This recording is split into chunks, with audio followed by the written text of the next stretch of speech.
tous les 7 ans, à l'époque de l'année du relâchement, à la fête des tabernacles, quand tout Israël viendra se présenter devant l'Éternel, ton Dieu, dans le lieu qu'il choisira, tu liras cette loi devant tout Israël en leur présence.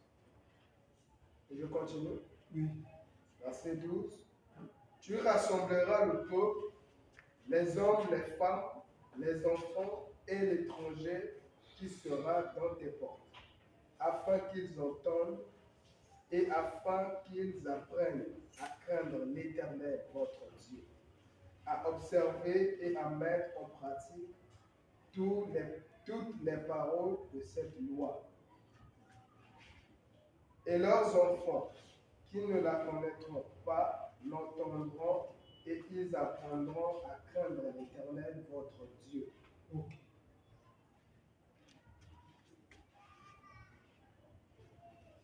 On va prendre Luc chapitre 4.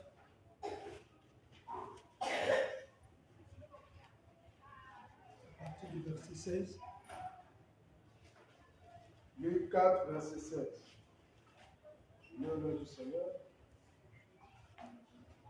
Il se rendit à Nazareth, où il avait été élevé. Et selon sa coutume, il entra dans la synagogue le jour du sabbat. Il se leva pour faire la lecture, et on lui remit le livre du prophète Isaïe. L'ayant déroulé, il trouva l'endroit où il était écrit: L'Esprit du Seigneur est sur moi, parce qu'il m'a oint pour annoncer une bonne nouvelle aux pauvres. Il m'a envoyé pour guérir ceux qui ont le cœur brisé, pour proclamer aux captifs la délivrance et aux aveugles le recouvrement de la vie, pour envoyer libres les opprimés, pour publier une année de grâce du Seigneur. Ensuite, il roula le livre, le remit aux serviteurs et s'assit. Ok. Tous ceux qui se trouvaient dans la synagogue avaient les yeux fixés sur lui. Ok. Jean chapitre 5. Donc, Jean chapitre 1er, verset 45. Jean 1, verset 45. Souvenez les Écritures. Hein. Jean 1, 45, je lis. Philippe rencontra Nathanaël et lui dit: Nous avons trouvé celui de qui Moïse a écrit dans la loi et dans les prophètes en parlent, Jésus de Nazareth, fils de Joseph. Nathanaël lui dit: Peut-il venir de Nazareth quelque chose de bon? Philippe lui répondit: Viens et vois. Ok. Jean chapitre 5, 39. Jean chapitre 5, verset 39. Vous sondez les Écritures, parce que vous pensez avoir en elles la vie éternelle. Ce sont elles qui rendent témoignage de moi. Verset 40. Et vous ne voulez pas venir à moi pour avoir la vie. Verset 46. Verset 46. Car si vous croyez Moïse, vous me croirez aussi, parce qu'il a écrit de moi. Et je continue. Mais si vous ne croyez pas à ces écrits, comment croirez-vous à mes paroles? Luc chapitre 24.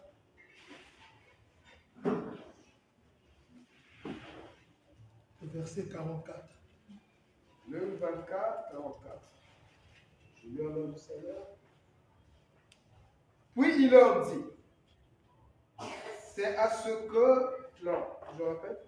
Puis il leur dit, c'est là ce que je vous disais lorsque j'étais encore avec vous.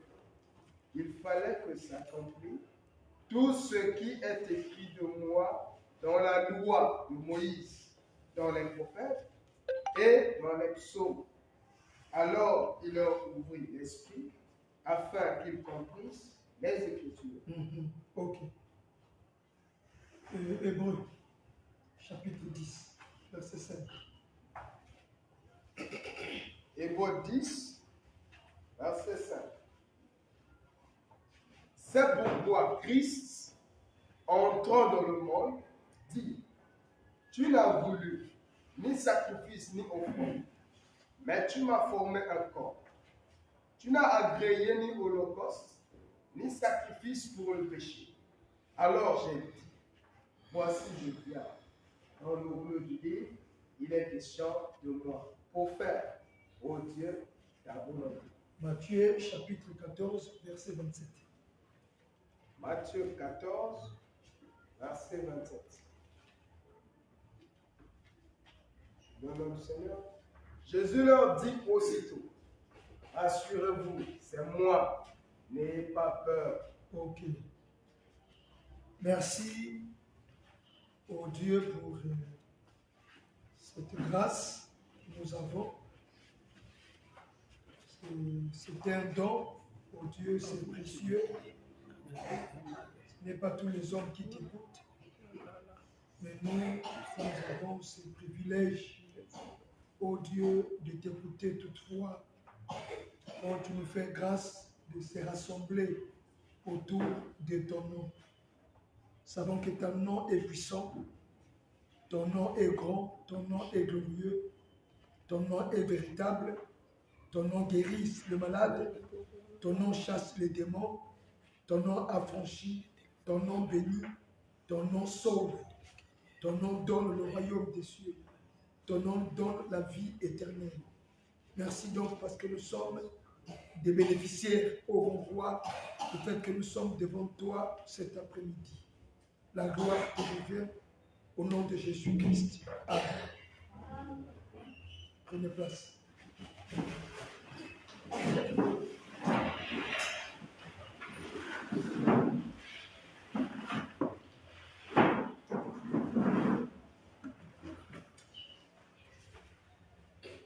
Nous vous saluons au nom du Seigneur Jésus-Christ. Amen. Dieu vous bénisse. Amen. Il nous a fait la promesse par son Fils Jésus-Christ. Et l'accomplissement de ces promesses se trouve en Jésus-Christ. C'est en lui qu'il y a le oui et le amen. Voilà pourquoi nous sommes en train de persévérer. Dieu, par sa grâce, avait trouvé bon que nous puissions nous réunir le premier jour de la semaine, qui est le dimanche. Et on avait continué la même parole qu'on avait commencé depuis, je crois, le premier jour de la semaine passée ou le troisième jour de la semaine passée. Et dans notre parole, nous, avec la grâce de Dieu bien sûr, Dieu avait pensé nous donner encore de la connaissance pour que nous puissions joindre cela à ce que nous avons déjà. Parce que nous sommes en pleine marche, nous sommes dans la course. On ne peut pas courir si nous n'avons pas la règle des jeux. Or, la règle des jeux qui nous permet de bien marcher ou de bien courir, c'est la connaissance. Parce que, vous le savez, comme moi, Dieu, par la bouche du prophète Osée, s'était adressé à son peuple Israël. Et mon peuple est détruit par faute de la connaissance. Puisqu'ils ont refusé la connaissance, moi aussi, je vais les dépouiller de mon sacerdoce. Donc, un peuple qui n'a pas la connaissance, c'est un peuple aveugle, un peuple égaré. Un peuple aveugle, c'est un peuple ignorant. Un peuple ignorant, c'est un peuple qui ne sait pas comment marcher. Il ne sait pas aussi en marchant où il va. Voilà pourquoi Elohim, avec Israël, quand ils étaient en Égypte, ça, nous continuerons à le dire. Ils entendaient parler de l'Éternel, le Dieu d'Abraham, le Dieu d'Isaac et le Dieu de Jacob. Mais jamais ce Dieu-là s'était révélé à eux. Et quand Elohim s'est révélé à Moshe pour lui donner la mission d'aller délivrer le peuple, Moshe a dit, non, envoie qui tu veux envoyer, pas moi. Tu m'envoies vers un peuple qui ne te connaît pas. Quand j'irai vers ce peuple, qu'est-ce que je veux leur dire? Qu'est-ce que je vais leur dire? Elohim a dit à Moshe, va dire au peuple, le Dieu de vos pères. Vous voyez que même le frère Moshe avait besoin de l'exactitude de Dieu. Moshe avait besoin de la vraie connaissance de ce Dieu qui lui était apparu, pour que lui, à son tour, quand il ira vers ses frères, il ira leur communiquer la connaissance qu'il a reçue de ce Dieu-là. Pourquoi? Parce que si l'homme ne connaît pas, surtout celui qui prêche, s'il n'a pas la connaissance, l'Église aussi n'aura pas la connaissance. Et donc l'Église sera un corps avec un œil ou avec des yeux qui ne voient pas. En ce net moment, c'est toute l'Église, c'est tout le corps qui sera dans l'ignorance qu'on appelle l'aveuglement. Et quand l'aveuglement est dans un corps, le corps sera dans les ténèbres. Voilà pourquoi Moshe avait besoin de la connaissance de ces dieux-là pour qu'à son tour, il ira dire les choses dans toute sa justice par rapport à ce qu'il a connu. Il ne peut pas connaître si on ne lui a pas parlé. Quand Moshe sort Israël de l'Égypte, Elohim les attendait à leur sortie de l'Égypte. Dès qu'ils sont sortis, Exode chapitre 13, le verset 21 à 22 nous dit bien que l'Éternel Dieu conduisait les enfants d'Israël les jours par la colonne de nuit, la nuit par la colonne de feu. Pourquoi?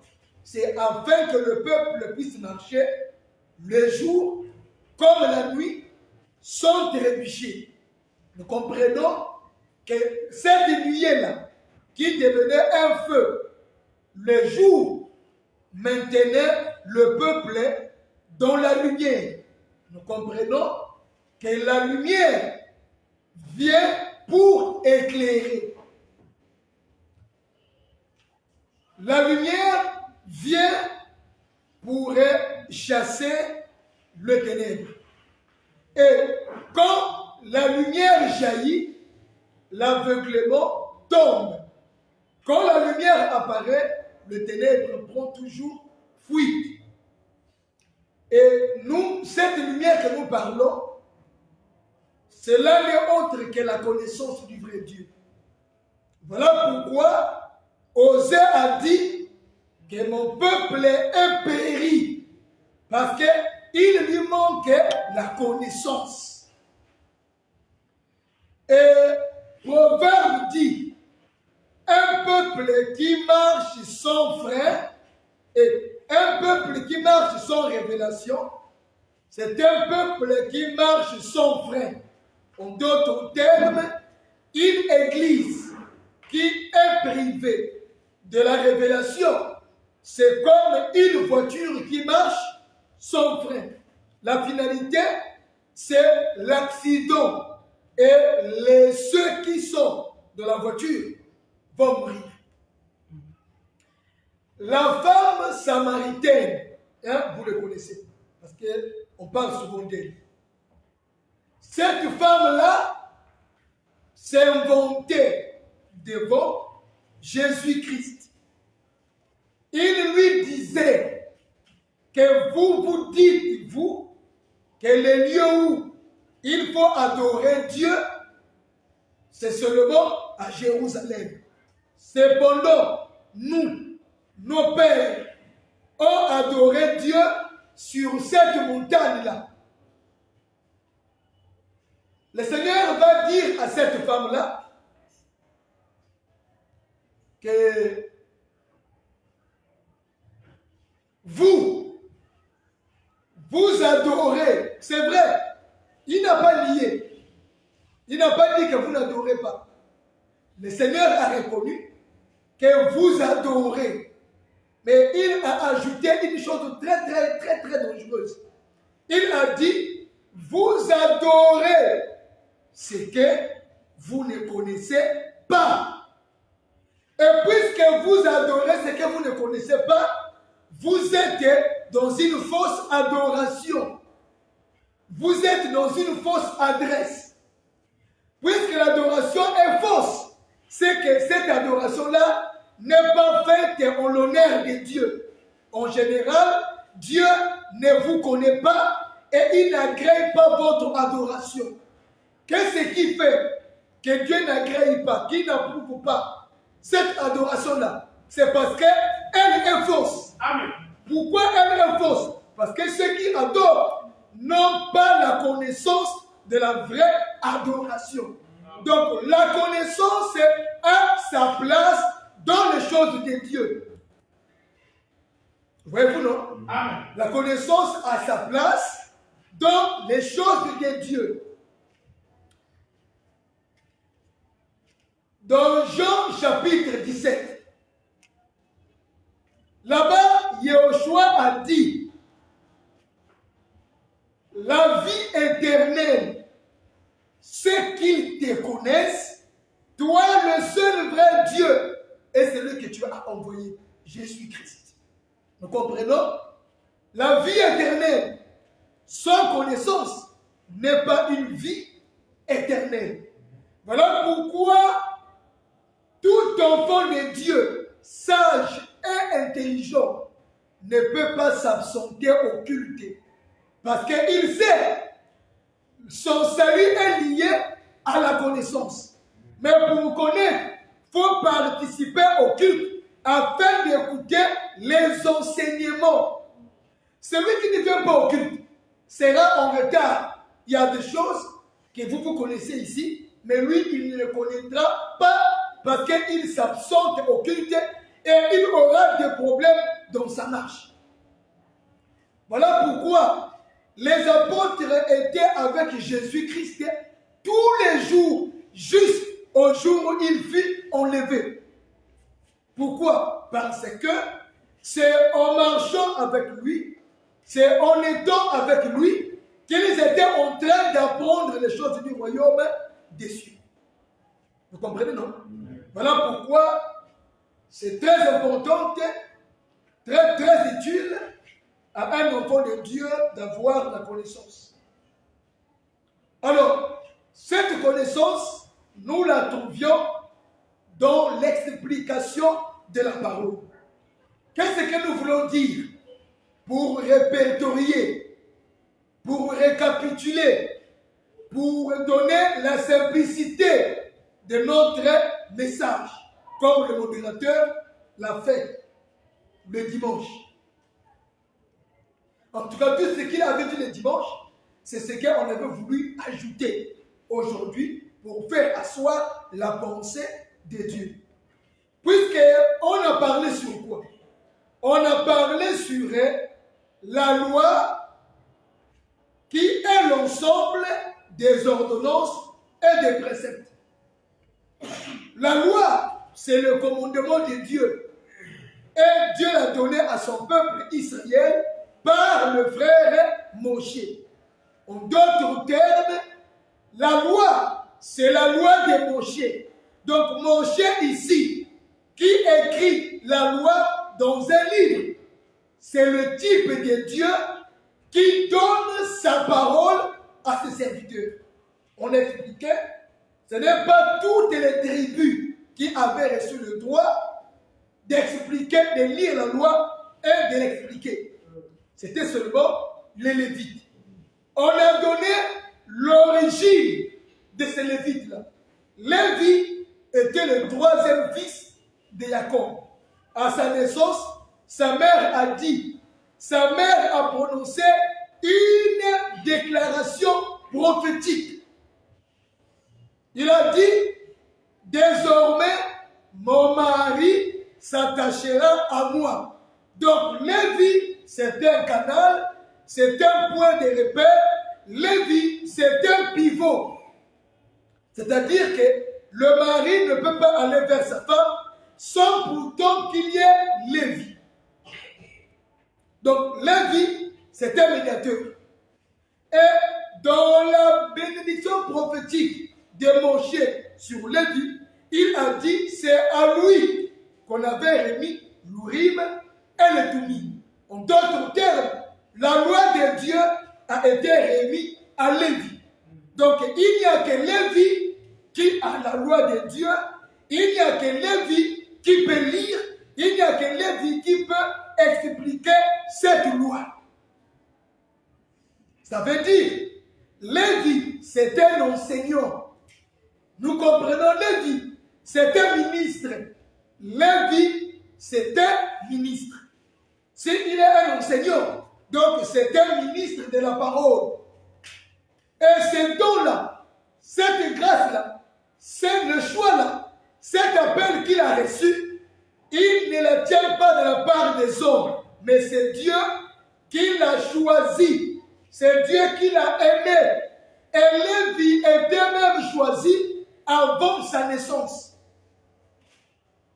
Le nom Lévi, c'est un nom prophétique.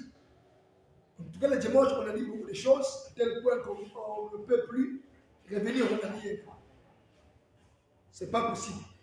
Mais on a dit beaucoup de choses. Nous avons compris que Lévi, c'est une femme, c'est une esclave, c'est une servante. Lévi est lié au service. Et aussi longtemps que Lévi restera en vie, sa mère ne peut pas se reposer. Tous les jours, du matin au soir, il recevait les offrandes pour l'offrir à Dieu. Donc Lévi était ici, il reçoit, il donne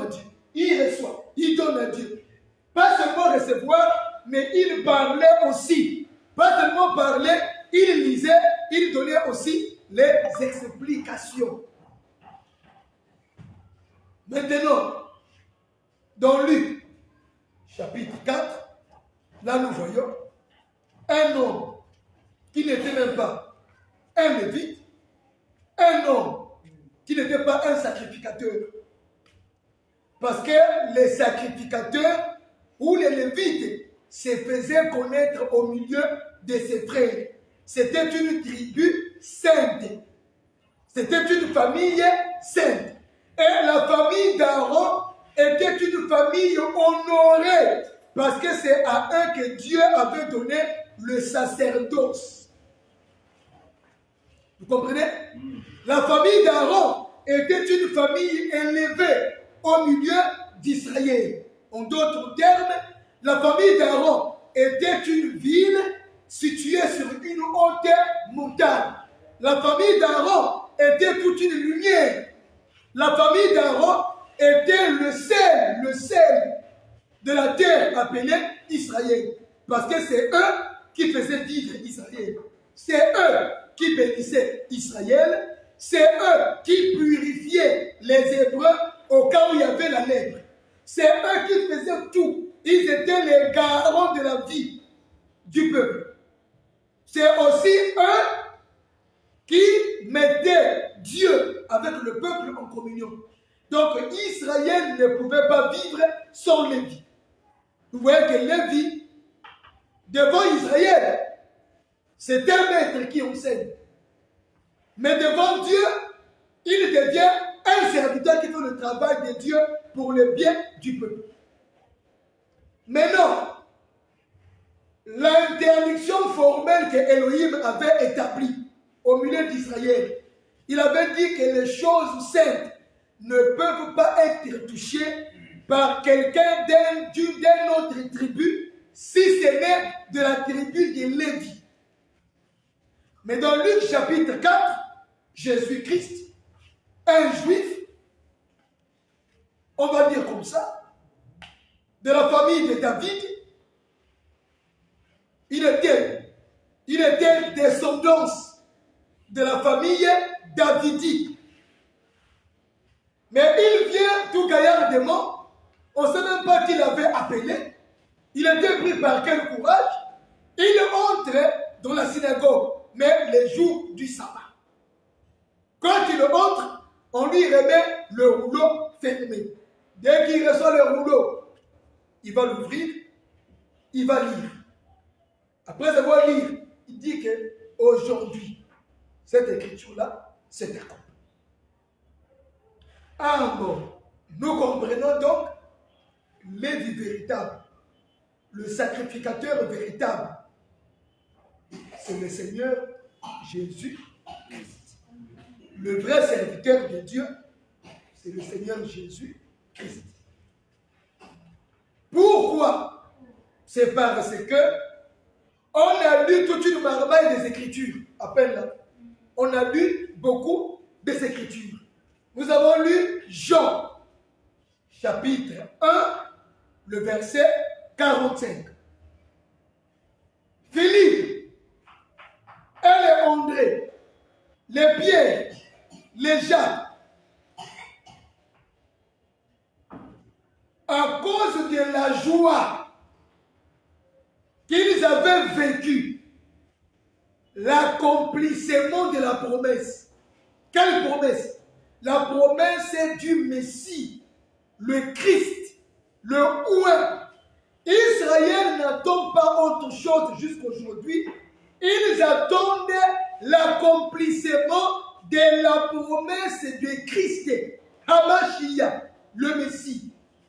Et quand les apôtres l'ont trouvé, non, Philippe n'a pas pu se contenir. Il vient rencontrer Nathanaël. Il dit, ah, Nathanaël, il fallait attendre combien de siècles pour vivre enfin aujourd'hui l'accomplissement de la prophétie. Nathanaël dit, quoi? Mais viens voir. Nous avions trouvé celui de qui Moïse a écrit dans la loi et dont les prophètes ont parlé. nous comprenons que donc tous les écrits de Moïse, il écrivait seulement au sujet du Seigneur Jésus-Christ. Vous comprenez? Amen. Donc, quand on parle de Lévite, quand on parle de sacrificateurs, même du souverain sacrificateur, comprenez, ça, c'était un bégayement. Ça, c'était une énigme, une parabole, c'était un songe, c'était seulement un mouvement. Mais l'accomplissement de ce mouvement-là, c'est Jésus-Christ. Donc, le véritable Lévite, le véritable sacrificateur, qui a reçu l'ordre de lire la loi et de donner l'explication, c'est Jésus-Christ. Est-ce que c'est bon? Amen. Maintenant, cette loi-là, on avait dit, était lue comme? C'était seulement lu le 7e jour. Et quand il y avait des solennités, par exemple, lors de la fête du tabernacle, en ces jours-là, il fallait lire les livres de la loi et donner leur sens. Donc, le problème qu'avaient les Lévites ou les sacrificateurs, c'était pas seulement lire, mais aussi donner le sens, donner l'explication de cette loi qu'ils venaient de lire. Voilà pourquoi nous réitérons pour dire, celui qui s'absente au culte n'aura pas trop de la connaissance. Voilà pourquoi aujourd'hui, l'hébraïsme est en train de détourner plusieurs enfants de Dieu à l'égarement, parce qu'ils manquent de connaissances. Or pour nous, comme Élie, Elohim lui a dit, mange et bois, car le chemin est très long. C'est-à-dire, on ne peut pas marcher si on n'a pas beaucoup bu, si on n'a pas beaucoup mangé. Or, Élie était tout un animal. Pas n'importe quel animal. Pas le moindre. Il était un véritable chameau. Or, le chameau, ça vit. Ça marche ne se fait pas dans la ville, mais dans le désert. Donc, Élie, c'est le type de tout enfant de Dieu qui était en Égypte. C'est-à-dire le monde par rapport à sa façon de faire, sa façon de vivre. Quand nous croyons, nous sommes délivrés. Elohim nous a amenés dans le désert pour que nous emboîtons le pas vers Canaan, qui est le royaume des cieux. Mais pour marcher dans le désert, il faut être un chameau. Et le chameau ne peut pas commencer sa marche s'il n'a pas d'abord mangé un but. Vous comprenez? Donc tout enfant de Dieu a sur lui les vêtements d'Élie. Les vêtements d'Élie n'est autre que la peau de chameau. Vous suivez? Voilà pourquoi, quand nous écoutons beaucoup la parole, c'est que nous sommes en train de beaucoup manger. Et quand on mange beaucoup, on est rassasié. On peut faire 40 ans de marche sans se fatiguer. Notre vêtement ne va pas se gaspiller et nos souliers aux pieds ne vont pas aussi se détruire parce que déjà on a été imbibé de la parole qui est une nourriture consistante et de l'eau. Vous voyez nos frères? Il n'y a plus de pochette. Shalom.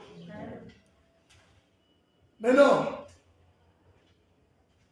si c'est le sabbat, nous avons lu avec vous que Jésus-Christ a dit,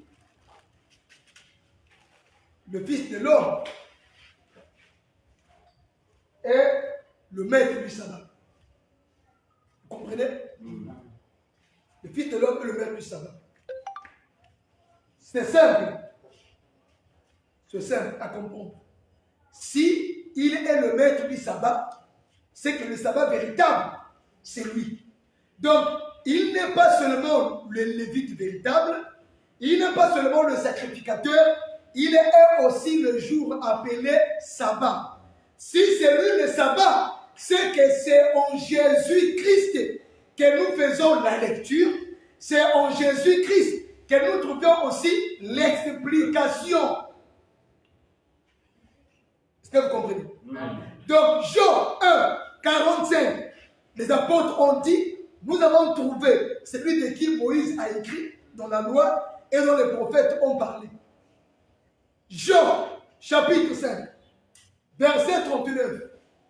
Lui, il va dire, il s'adressa directement aux Juifs, sans avoir froid aux yeux. Il les a parlé directement sans peur. Il les a indexés en leur disant, vous sondez les Écritures. Vous pensez avoir en elles la vie éternelle. Ah, nous comprenons que les Juifs aussi avaient la pensée et le désir de la vie éternelle. Voilà pourquoi ils sondaient les Écritures et ils pensaient en sondant, on aura la vie éternelle. Mais lui, il vient dire, quand vous sondez les Écritures que vous lisez là, parlent de moi. Ce qui revient à dire que Yeshua a dit aux Juifs, toutes les Écritures de l'ancienne alliance me concernent. Vous comprenez? Amen. Je ne sais pas si vous avez suivi. C'est que la loi que Moshe avait écrite dans les livres, c'était Jésus que Moïse avait caché. Est-ce qu'elle comprend le ça? C'est vrai que le ça comprend que c'est les lois qui en tout cas le temps je crois que le ça comprend que. Vous suivez, non? Shalom. Shalom. Parce que c'est la parole de Dieu. La parole, attention, attention. La parole vient de l'éternité. La parole vient du ciel. Quand on parle de l'éternité, on parle du Zoé. Le Zoé, c'est la vie de Dieu. En d'autres termes, c'est Dieu qui était devenu écriture. Vous comprenez? Amen. Maintenant, quand Elohim donne à Moshe la parole, Moshe a pris Dieu, il l'a caché dans un livre. En d'autres termes, Dieu était un mystère. Vous comprenez? C'est-à-dire que la loi qui parlait sur beaucoup de choses concernant Dieu pour le bien d'Israël, cette loi-là parlait uniquement de Jésus-Christ. Ce qui revient à dire, la loi que Dieu a donnée à Israël était comme une loi scellée. Ésaïe appelle, il dit que la révélation est comme les mots d'un livre cacheté qu'on donne à un homme qui sait lire. On dit, lis donc ce livre-là. Il dit, je ne le sais. Je suis incapable de lire ça. On donne à un homme qui ne sait pas lire. Lui aussi, il dit, je ne connais pas. Vous voyez? Ésaïe a encore dit, lisez les livres de Dieu, ni l'un ni l'autre ne fera point défaut. C'est la bouche de Dieu qui a parlé, c'est son esprit qui les rassemble. Est-ce que vous comprenez, frère? Donc, la loi tout entière était un livre cacheté, un livre scellé, et pour lire ça, il faut un spécialiste. Mais même les Lévites, ils ont montré leur incapacité. Puisqu'ils n'ont pas pu dire à Israël, quand nous lisons, nous vous parlons seulement de Jésus-Christ. Au contraire, quand Yeshua est venu, c'est ces Lévites-là qui l'ont combattu. Est-ce que vous savez ça? Amen. S'il y a des gens qui ont combattu Jésus-Christ, c'était les Lévites. C'était le souverain sacrificateur. C'était même pas le roi. Hein? Même pas le roi. C'était même pas Hérode. Parce que Hérode, dans toute sa vie, il voulait voir Jésus-Christ. La Bible dit, il entendait parler, mais il voulait le voir. Et le jour où il a vu, il a dit, ah, c'est toi Jésus qui fait du bruit dans le pays. Est-ce que vous comprenez? Ceux qui ont combattu Jésus-Christ, c'était les Lévites, c'était les souverains sacrificateurs, c'était les sacrificateurs, c'était les principaux sacrificateurs et les chefs du peuple, les anciens là. Mais si ils avaient la connaissance de ce qui était écrit, qui parlait de Jésus-Christ, est-ce qu'ils pouvaient encore crucifier Jésus-Christ? Non. C'est ce qui démontre que eux-mêmes aussi, ils n'étaient pas des vrais lecteurs. Vous comprenez? Le véritable lecteur, c'est Jésus-Christ. Maintenant, quand il est venu au milieu d'Israël, il n'a pas lu en leur présence. Il n'a pas aussi donné l'explication. Pourquoi? C'est parce que le livre était resté un livre parabolique. On appelle la loi, le psaume et le prophète le songe du roi. C'est-à-dire, on ne peut pas expliquer un songe si on n'a pas répété le songe qu'on a vu pendant qu'on dormait. Quand on a un songe, on va se réveiller. Et on dira toujours, ah, regardez un peu le songe que j'ai fait pendant que je dormais.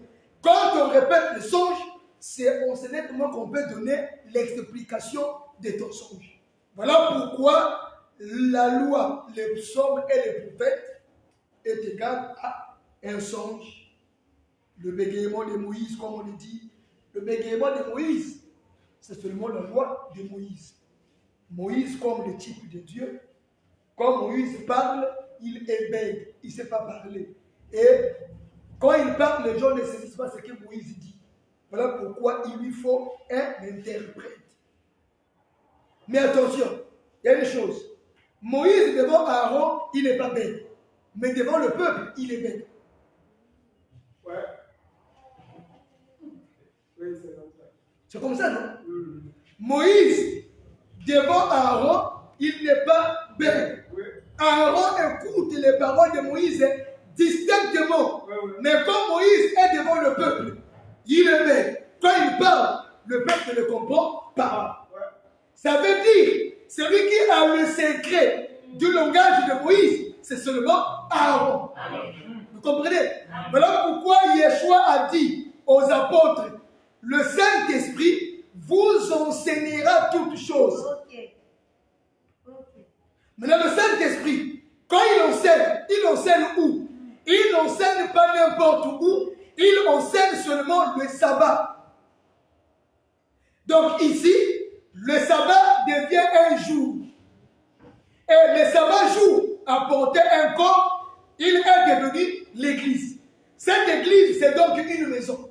Voilà pourquoi Yeshua, après avoir parlé en parabole, il entrait dans la chambre, il expliquait la parabole qu'il avait dit au public, mais il fait le détail de la parabole dans la maison avec les apôtres qui est le type de l'église qui est sa femme.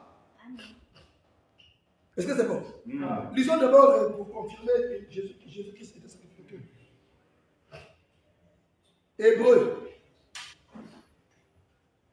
Hébreux chapitre 5. Si j'ai bonne mémoire. Hébreux chapitre 5e. Puis le verset 1er. Lis rapidement, parce que le temps est. Hébreux chapitre 5, verset 1er. En effet, tout souverain sacrificateur pris du milieu des hommes est établi pour les hommes, dans le service de Dieu, afin de présenter des offrandes et des sacrifices pour les péchés. Il peut être indulgent pour les ignorants et les égarés, puisque la faiblesse est aussi son partage. Et c'est à cause de cette faiblesse qu'il doit offrir des sacrifices pour ses propres péchés, comme pour ceux du peuple. Nul ne s'attribue cette dignité s'il n'est appelé de Dieu, comme le fut Aaron. Et Christ ne s'est pas non plus attribué la gloire de devenir souverain sacrificateur, mais il Non, mais il la tient de celui qui lui a dit, tu es mon fils, je t'ai engendré aujourd'hui. Comme il dit encore, d'ailleurs, tu es sacrificateur pour toujours, selon l'ordre de Melchi. Ok, prends le chapitre 7. Rapidement, le verset 12. Chapitre 7, verset 12. Car le sacerdoce étant changé, nécessairement aussi il y a un changement de gloire.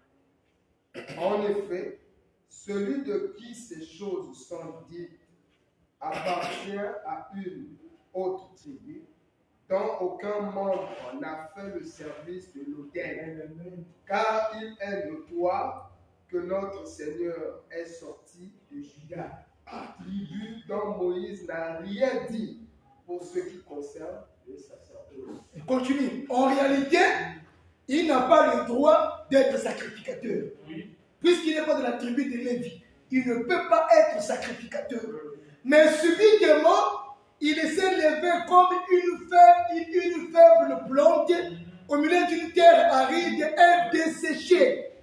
Il sort comme ça, on le confirme, tu es sacrificateur à perpétuité, selon l'ordre de Melchisédek. Or, Aaron et ses fils ne pouvaient être perpétuels parce que c'est des hommes mortels. Mais lui, il est éternel. Donc, le véritable sacrificateur, Lévi, c'est Jésus-Christ.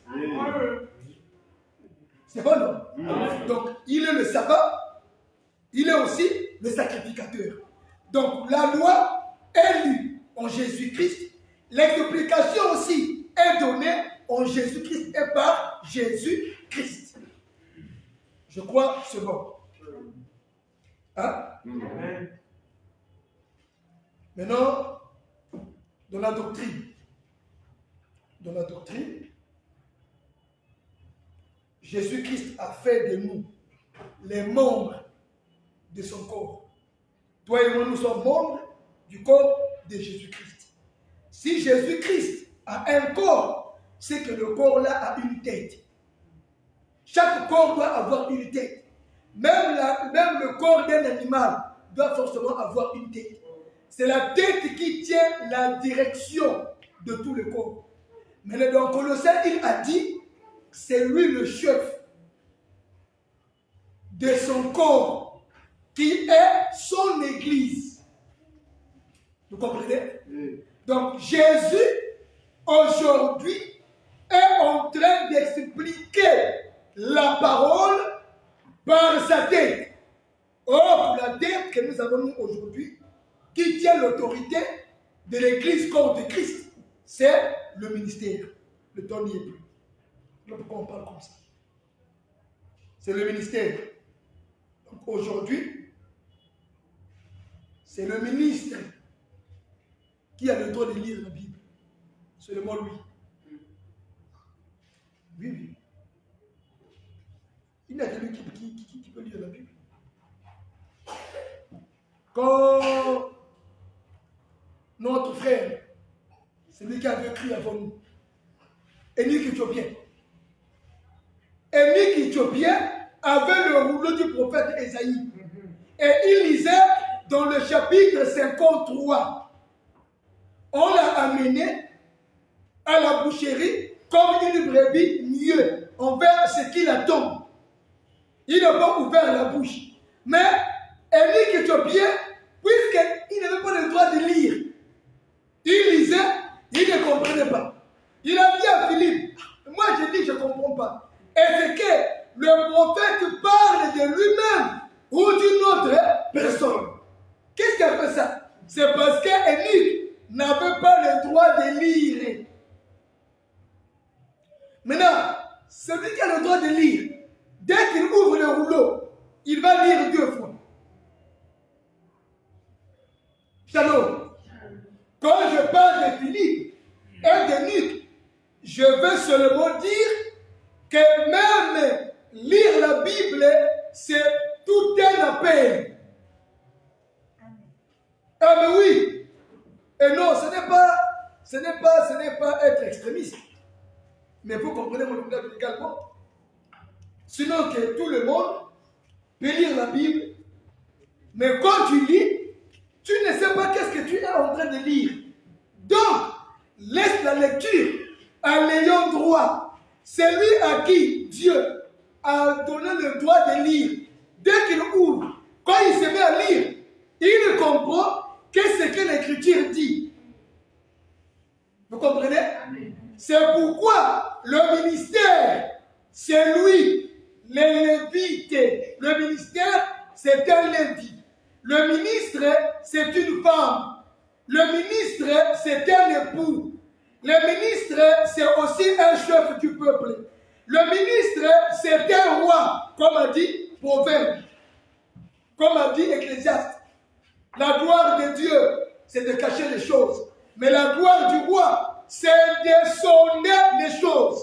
Or, le roi, c'est le type de la tête. Donc, c'est l'église locale. La tête, c'est le ministère. Donc, c'est eux qui ont le droit de lire et d'expliquer ce qu'ils venaient de lire. Juste. Si vous voulez, c'est à eux que Dieu a donné la capacité d'enseigner, d'instruire. Quand ils lisent, Dieu leur ouvre les yeux et ils comprennent les choses autrement. Il dit, toi, quand tu comprends que ici c'est I, lui il dit non, ce n'est pas I seulement, il y a E, E. La vérité.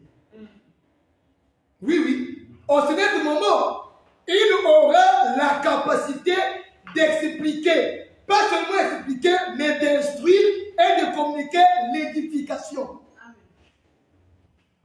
Est-ce que vous voyez très? Voilà. Donc, c'est qu'on a voulu dire depuis le jour où on a passé, on voulait seulement arriver ici. Et, bon, c'est la vérité, hein? Je ne sais pas si vous allez croire. Hein? Le ministère, c'est aussi le sabbat.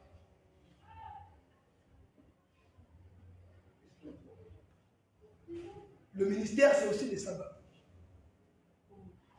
Shalom. Le ministère, c'est Naomi. Ruth avait besoin du repos.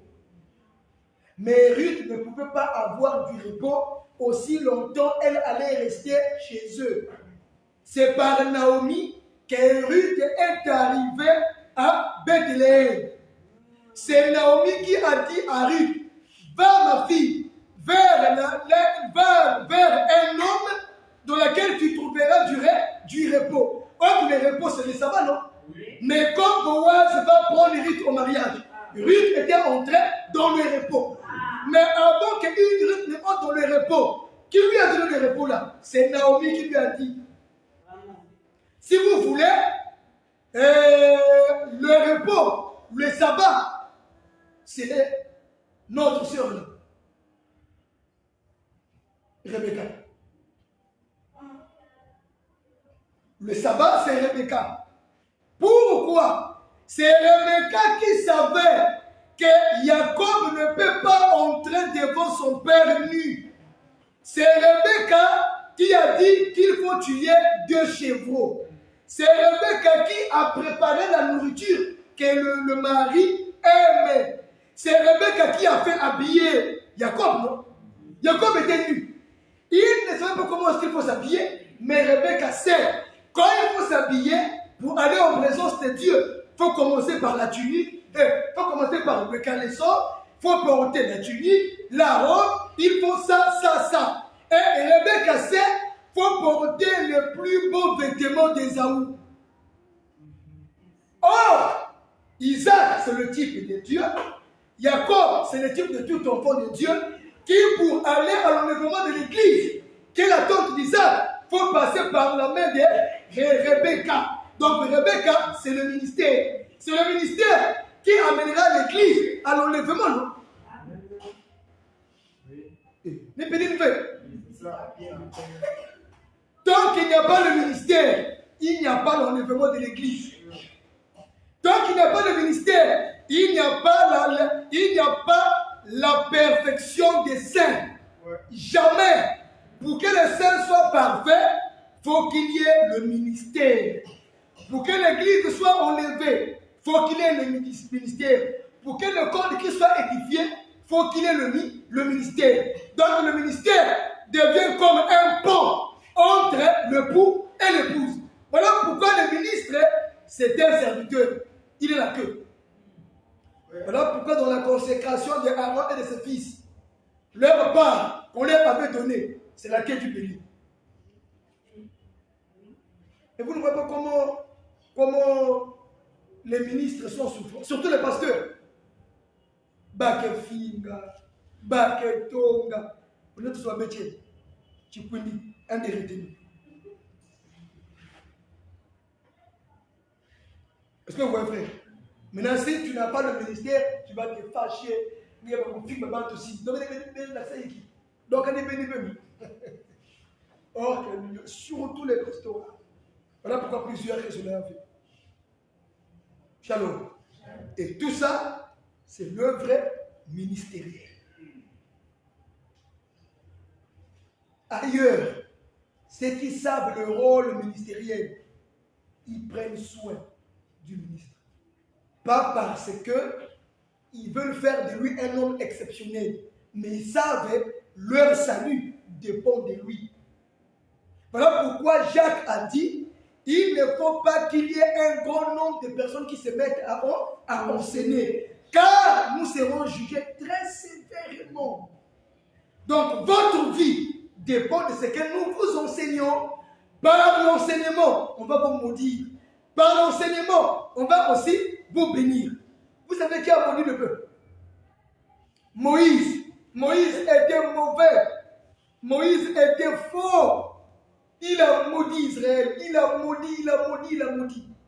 Comment il a maudit? C'est parce que son enseignement n'a pas sauvé, n'a pas béni. Son enseignement a tué et a maudit le peuple. Parce qu'il a écrit, la langue est maudissante, la langue est bénissante. Donc la même langue maudit, ça bénit aussi. Dieu, dans la loi, n'a pas béni, n'a pas sauvé, il a maudit, il a tué. La même langue qui est Dieu, là, dans la grâce, dans Jésus-Christ, au lieu de maudire, il a béni, il a sauvé. Et Jésus-Christ enseigne comment? Il enseigne par le ministère.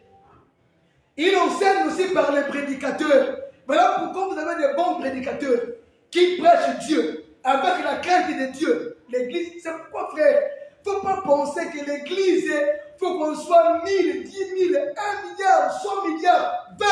On peut être 100 milliards, Dieu va se dire, 5 personnes sont sauvées. Quelle peine perdue. Mais c'est mieux qu'on soit au nombre de 5, mais les 5 sauvés. Amen. Vous comprenez? Amen. Voilà pourquoi le ministère est très important. Donc le ministère, c'est un jour, le sabbat. Je vais encore expliquer ceci. Nous tous, nous sommes nés dans le péché, vivant dans l'iniquité, non? Israël en Égypte, ils étaient chômeurs ou travailleurs. Ils travaillaient. Mais leur travail était l'esclavage chez Pharaon. Quand ils sont délivrés, Dieu leur a promis quoi? Le repos dans le pays de Canaan. Et toi et moi, l'Égypte, c'est le type du monde. Nous aussi, on était liés, on était maudits à cause du péché qui était en nous. Et quand Christ est mort à la croix, c'est le jour où on a été délivré. Mais l'accomplissement de ta délivrance, c'est quand on te prêche la parole, tu crois, tu abandonnes le monde. Yeah. Qui s'est mort à la croix? Tu as été délivré aussitôt? Non, c'est quand on t'a prêché, c'est là où tu as compris que la vie du monde, c'est l'esclavage. Et quand tu crois, c'est que tu es délivré. Maintenant, quand tu es délivré, c'est que tu ne vas plus travailler pour Satan. Donc, tu laisses le travail du diable pour entrer dans le repos. Et le repos là, c'est quoi? C'est l'enseignement. Maintenant, qui t'enseigne? C'est le ministère. Donc, le ministère devient le sabbat qui t'introduit dans ces jours-là. Donc, le ministère, c'est le sabbat, c'est le repos, c'est la lumière, c'est un guide, c'est l'école. Pas ministère homme, pas l'homme l'ombri, mais le don, l'onction, la grâce là, c'est ça, la puissance de Dieu. Chapeau. Donc aujourd'hui, nous savons que le rouleau ou le livre a été ouvert quand Christ est mort à la croix. l'explication quand le Saint-Esprit est venu. C'est là où il y a la lecture et son explication. Aujourd'hui, nous lisons, nous expliquons ce qui est caché, scellé pour Israël, mais pour nous, c'est le dévoilement. Que Dieu nous bénisse. Amen. Maintenant, quiconque écoute tes paroles et qu'il soit privé de la connaissance, donc il n'est pas sauvé. Parce que nous vous expliquons les bégaiements que Moïse a fait, Jésus l'a aussi répété, et Jésus, par le Saint-Esprit, explique ce qu'il disait dans ses paraboles. Donc, toutes les paraboles de Jésus-Christ, c'est la loi, les psaumes et les prophètes. Moi, je dis Amen. Moi, je dis Amen, c'est la vérité. Toutes les prédications, tous les enseignements de Jésus-Christ, il prêchait seulement en parabole. Matthieu a dit ça, Matthieu 13. La Bible dit, les apôtres ont dit, mais Seigneur, pourquoi leur parle toujours en parabole? La Bible a confirmé que jamais que Jésus parlait son parabole. Il leur parlait toujours en parabole, pour qu'ils ne comprennent pas, pour qu'ils n'entendent pas, et qu'ils ne soient pas aussi sauvés. Et nous, à cause d'eux, nous sommes sauvés aujourd'hui. Donc c'est le ministère qui nous a introduits en présence de Jésus-Christ. Nous sommes dans la maison de Dieu. C'est le travail du ministère. Que Dieu nous bénisse. Amen. Donc en peu de mots, c'est ce qu'on avait à ajouter. Donc comprends le vrai lévite, le vrai sacrificateur, le vrai sabbat, c'est Jésus-Christ. Et aujourd'hui, Christ agit par le ministère. Shalom. On n'a pas dit est une spécialité que Dieu a donnée aux hommes par Jésus-Christ au travers le Saint-Esprit. Donc, 5 ou 2. Les 5 qui rentrent. Non. Bon, ça c'est un don.